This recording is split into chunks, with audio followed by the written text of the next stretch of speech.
So the iPhone 14 has just hit the market, and in the Pro and Max models we have all new bigger cameras. In fact, the camera improvements are so good they convinced me to finally upgrade from my iPhone 11 Pro. I knew I just had to go back to paying off a new phone for another 3 years.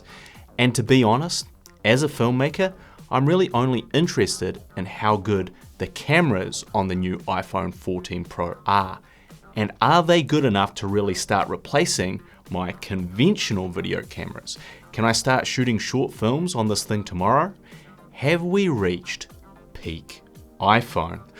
That's what I'm interested in looking at and answering today. So I'm filming this video on both my A74 Sony with the G Master 16-35 lens, and I'm also filming this on my iPhone 14 Pro, filming ProRes 4K with its best 1x camera.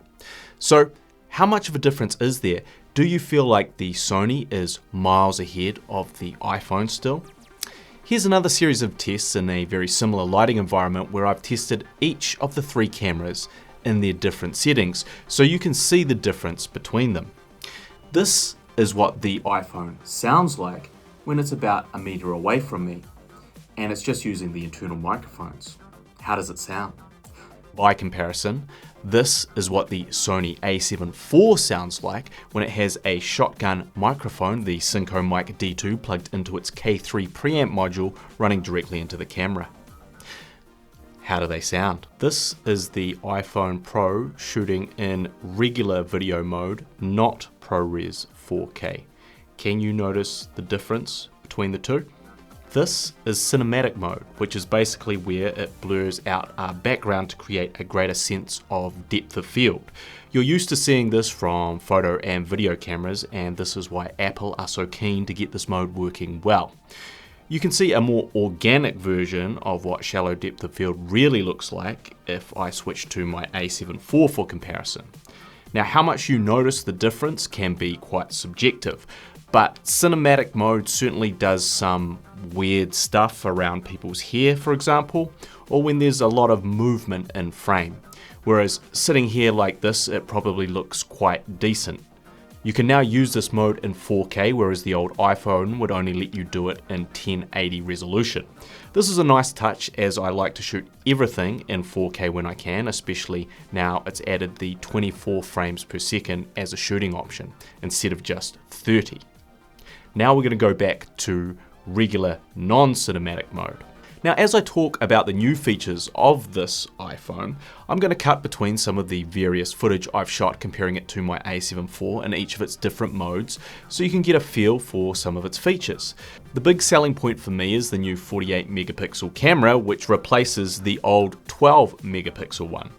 You can shoot this in the regular compressed video formats, but it also lets you shoot in ProRes mode, which I'm using now, which is great even though it will really chew up your phone's hard drive space. It's like 1.2 gigs per minute, which is pretty crazy if you want to shoot in this format for long periods of time. The ultra wide angle camera has also been replaced by a sharper, better one. And as I mentioned earlier, you can now shoot raw stills with this iPhone. It's now got a new A16 Bionic chip in it, which means it's going to do everything a little bit faster than your old iPhone. And I noticed how much better the speakers were than my old iPhone 11. The screen has also been upgraded and looks extremely crisp and bright. For filmmakers, the other new exciting addition is action mode, which crops in on the sensor to provide incredibly smooth gimbal-like shots when handheld, which is a fantastic feature when you want to capture something smoothly while running and gunning. So, who is this iPhone 14 Pro for? Well, if you want arguably the best smartphone camera for stills and video on the market, with also arguably the best screen on the market, with arguably the fastest processor on the market, then the iPhone 14 Pro or Max is very likely the smartphone for you. Does this mean that you should buy it instead of an actual mirrorless or video camera?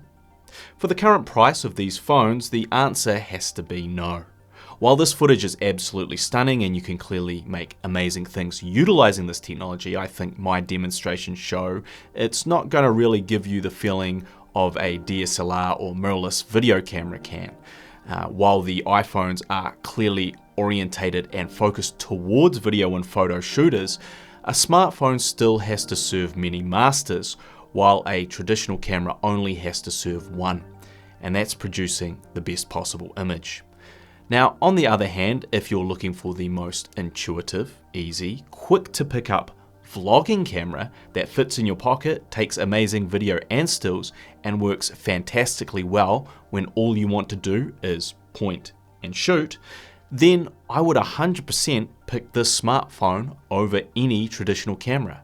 And if, along with your video and stills, you want something that also happens to contain the collective knowledge of the entire world since the dawn of mankind at your fingertips, well, then it's got to be the iPhone 14 Pro. Regular cameras just haven't managed that one yet. Maybe one day, technology will catch up. If you found this video helpful, please consider giving it a like and subscribing. I'll have more videos utilizing smartphones for cinematic work in the near future. Until next time, I am the Savage Filmmaker, and I'll see you when I see you.